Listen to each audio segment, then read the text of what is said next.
We hear many arguments about ethanol production and food supply. Things like ethanol uses too much of our corn supply, or that ethanol raises the cost of our food. But do the facts support these and similar arguments? First, ethanol production uses field corn, which isn't intended for direct human consumption. Rather, it's grown specifically for ethanol, livestock feed, and processed food products, such as high fructose corn syrup. So, how much of the total corn crop goes into ethanol production? In 2011, about 40% went directly to food products and livestock feed, while 20% was exported or used for other purposes. The remaining 40% was purchased to make ethanol. However, ethanol production facilities also make large quantities of dried and modified distillers grains, which are used as livestock feeds. These grains replace significant quantities of field corn and soybean-based livestock feeds. These offsets reduce the actual corn acreage used for ethanol to about 17.5%. The remaining 82.5% is used for food, livestock feed, export, or other uses.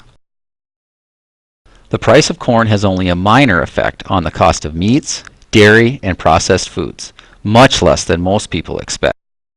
For example, if field corn is $7 a bushel, which is a historically high price, corn costs only 12.5 cents a pound.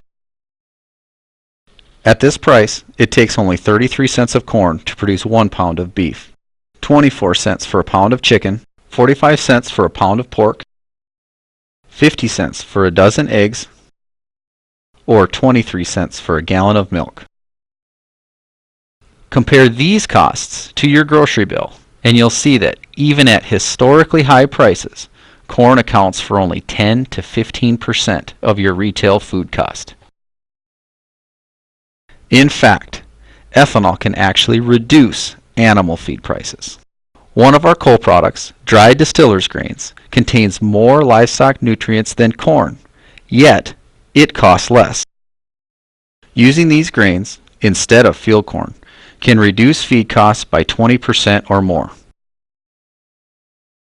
The cost of corn has even less effect on processed food prices. For instance, a 12-ounce box of corn flakes contains about 10 cents worth of corn. That's roughly 3% of the cost of a $3 box of cereal. This is far less than it costs to ship your corn flakes to the store. So, what are the real causes for high food prices at the grocery store? Factors like the weak dollar, high oil prices, and marketing costs, along with profits for food processors and retailers. These all play a much larger role than the cost of corn. So, ethanol production has never been a stark choice between food or fuel, because ethanol production produces both food and fuel. Let's look at the food and fuel production from our ethanol plant.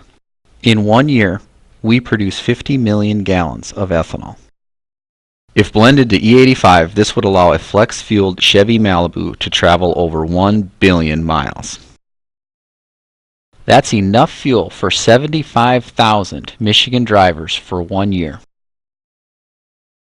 We also produce corn oil, which can be used to make fuel or livestock feed. If converted to biodiesel, our annual production would allow a Volkswagen Jetta to travel over 45 million miles. This is enough fuel for another 3,000 Michigan drivers.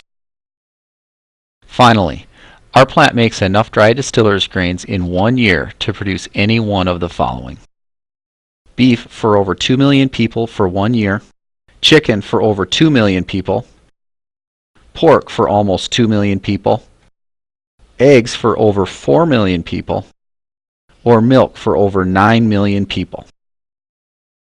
So, as you can see, corn ethanol has never been a choice between food or fuel. Rather, it is a solution to our country's food and fuel needs.